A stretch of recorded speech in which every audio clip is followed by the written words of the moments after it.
From a professional chef to you, the tricks that anyone should know when they buy food.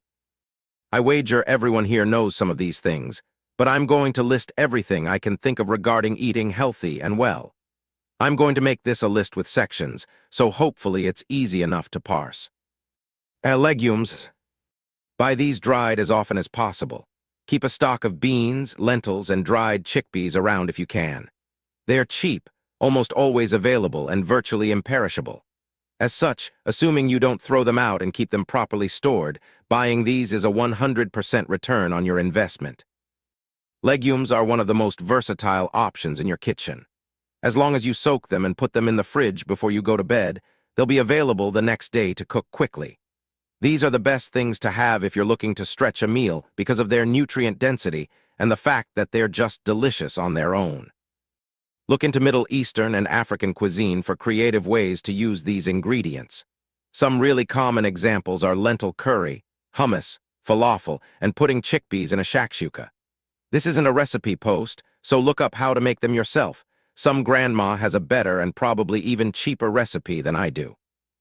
Grains and cereals. Like legumes, these are very versatile. However, I find most people know very little about them outside of wheat and maybe oats. I highly recommend learning what the most commonly eaten grains and cereals in your locality are, and then finding the affordable ones. There will be at least one, I guarantee it. Flour is an essential staple, unless you're celiac or gluten-free, a topic on which I won't speak because I'm confident anyone who has to deal with those issues knows more than I do.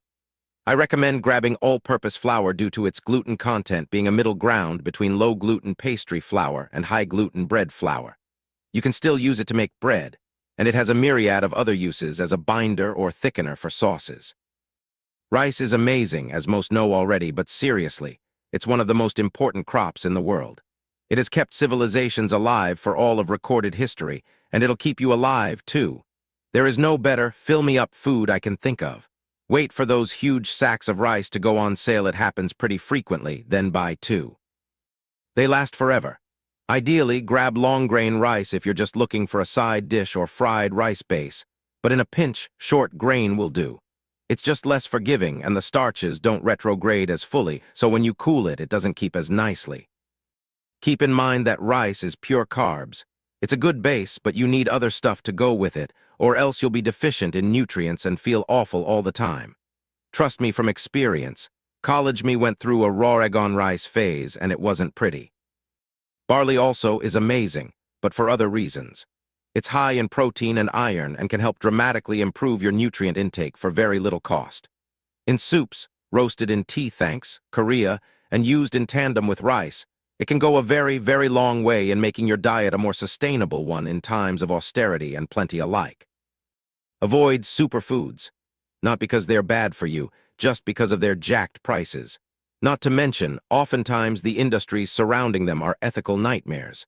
Don't get me started on avocado cartels and the impact of quinoa farming on low-income South American communities. In reality, most grains and cereals have a lot of nutrients and minerals, and they're often overlooked. Learn the nutrition facts and make decisions accordingly. Google and online databases are your friends here. Fruits and vegetables. Onions, buy them fresh and store them in dry, enclosed spaces. Buy tomatoes canned and without added salt. Use onions in almost everything. They are delicious, cheap, and nutritious. Tomatoes, good fresh and better canned. Use fresh tomatoes raw for whatever you want, and use canned tomatoes for sauces. Buy canned tomatoes with as little added salt and sugar as possible. Potatoes, treat these as a starch option similar to grains or cereals.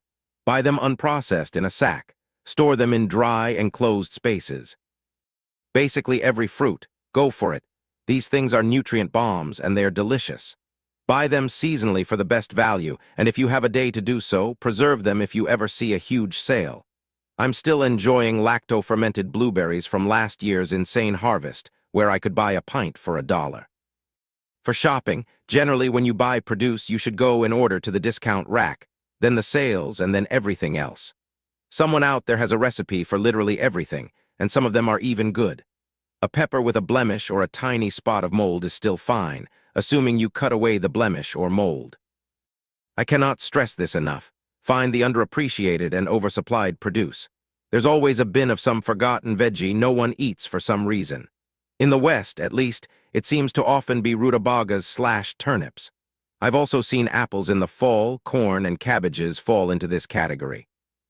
This is because of a good harvest or a lack of consumer interest. Anytime this happens, capitalize on it. Everything is delicious if you cook it properly. Buy seasonally and learn how to use the things you buy. You'll eat like a king and pay like a pauper. Canned stuff. I generally have a personal aversion to all canned veggies and fruits except tomatoes, but that's just my privilege speaking. If you want to buy them, or if fresh produce is hard to come by, avoid getting anything with added salt or sugar. Cross-reference the nutrient info on the can with info from a fresh counterpart to avoid buying filler garbage, and try to find somewhere to live with better food accessibility. Alternatively, save up and make a killing by opening a fruit and vegetable market to remove the need to read this very long post any further. This is a joke, and I recognize the struggle of those in impoverished communities with poor food accessibility. Frozen stuff, frozen fruit and veg are great mostly. Maybe dodge the chopped carrots and corn a lot of us ate growing up or find in bad takeout Chinese food, but hey, grab that bag of frozen berries or peas and throw them in anything that warrants it. Technology for frozen produce has improved dramatically in the last few decades, and we should capitalize on that. Proteins. If you eat meat, buy the least processed cuts you can. Whole chickens, meat on the bone, and ground meats are your best friends. Go to butcher shops if you can. Freezing meat is fine, but try to avoid buying pre-made frozen protein options. Get raw products and do the work yourself to save a lot of cash and get better food out of it. Meat is a luxury, not an essential. I say this because in modern Western culture, eating meat every day is seen as normal. This is an oddity when we examine all of human history, and this notion should be abandoned if we're trying to live more affordably. Meat is grossly overrepresented in most diets, and you should always ask if you could cut your portion of meat down in exchange for more vegetables and grains. Learn how to break down your proteins. A chicken isn't just 8 portions of meat.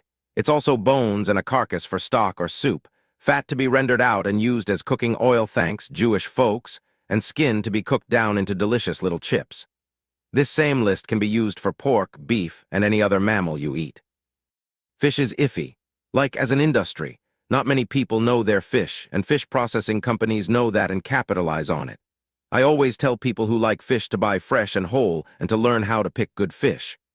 Buying cheap processed fish products is akin to asking to be ripped off, harming the environment, and accumulating toxins in your body all at the same time. To not get completely screwed over by what is maybe the worst food industry in the world, you need to know your fish, know the company you're buying from, and know who's doing the fishing. Good luck, and please try not to contribute to the death of our water ecosystems. A good trick is that if you can afford fish when you're poor and you don't live beside a large body of water, you almost certainly don't want it. If you do buy fish or seafood, all the rules for proteins apply. Fish bones and crustacean shells can be used for stock, fat deposits on the occasional salmonid for whatever you want, and fish skin, if it's your cup of tea, for a lovely snack. Hell, fish organs and salt make up the base for a fermented fish sauce if you really want to go the extra mile. Rome survived off fish sauce and bread for longer than our society has been around. The one big difference between fish and meat is that frozen fish tends to be worse relative to fresh in a much bigger way, both in terms of quality and retained nutrients. Put frozen fish in soups or curries to avoid nutrient loss from the water that will inevitably leak out of your fish. For vegetarians and vegans, you know more about your protein options than I do, and honestly, they would require a lot of research I haven't done to fully discuss. Clearly, I have more to learn on the subject and intend to do so. I only encourage you all to do the same victory. Everything else. Stay away from instant ramen. I know it's cheap. I know you like how easy it is. I don't care. It's awful for you. It isn't cheaper than a bowl of rice with soy sauce, a fried egg, and some frozen peas, and it'll harm your health over time. Just don't, and ignore anyone's advice about how it got them through college. Hell, if anyone's advice involves doing what they did in college, take it with a grain of salt. There's good advice sometimes, and a lot of bad. Avoid the junk food aisles. Chips, sugary cereals, pre-made salad dressings, sweet juice/pop, and processed foods like KD or TV dinners are not the way to go if you're looking to get the most out of your dollar at the grocery store.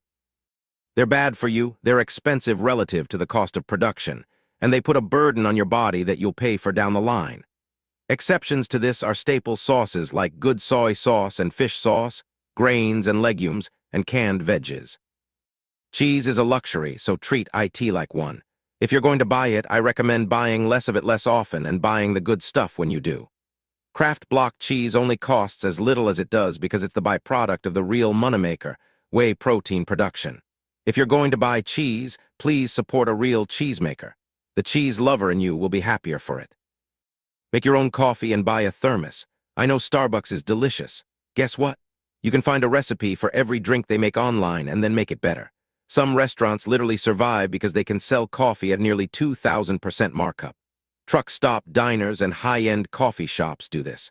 I recommend making cold brew the night before since you literally just have to strain it in the morning rather than brewing a pot. Finally, learn to cook. All of this information is fundamentally more useful if you know how to cook. Not knowing how to cook is a luxury afforded to those with the means to live in ignorance of this most basic human skill.